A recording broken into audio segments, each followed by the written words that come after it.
Hello everyone, జనవరి 1 మా husband birthday. తనకి 31st night surprise గా కేక్ చేస్తున్నాను. ఫాస్ట్ గా సింపుల్ గా అయిపోతుందని ఇంట్లో ఉండి ఓరియో బిస్కెట్స్ తో చేసేస్తున్నాను. జనవరి 1 మండే వస్తుంది కాబట్టి ఆ రోజు లీవ్ ఉండదు. సో సండే రోజు కంపెనీకి అయితే వెళ్ళాడు, మండే రోజు ఇంట్లో ఉండొచ్చు అని. అది నాకు బెనిఫిట్ అయింది. తనకు తెలియకుండా ఈ కేక్ చేస్తున్నాను. ఫస్ట్ 2 బిస్కెట్స్ ప్యాకెట్స్ ని తీసుకున్నాను. అది మిక్సీలో పౌడర్ గా చేసుకోవాలి. ఆ నెక్స్ట్ మిల్క్ యాడ్ చేశాను. ఇలా రిబ్బన్ ఫామ్ లో రావాలి కన్సిస్టెన్సీ. ఆ నెక్స్ట్ అందులోనే 1 స్పూన్ బేకింగ్ పౌడర్ ని కూడా యాడ్ చేసి మిక్సీ పట్టుకోవాలి.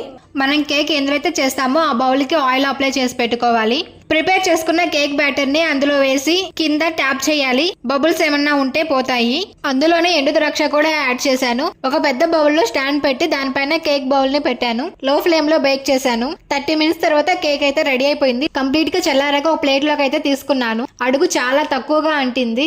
అడుగున ఎండు ద్రాక్ష ఉండడం వల్ల హోల్ పడింది, లేకుంటే అది కూడా బాగుండును. కేక్ డెకరేషన్ అలాగే మా హస్బెండ్ రియాక్షన్ నెక్స్ట్ వీడియోలో పెడతాను. అందరికీ హ్యాపీ న్యూ ఇయర్.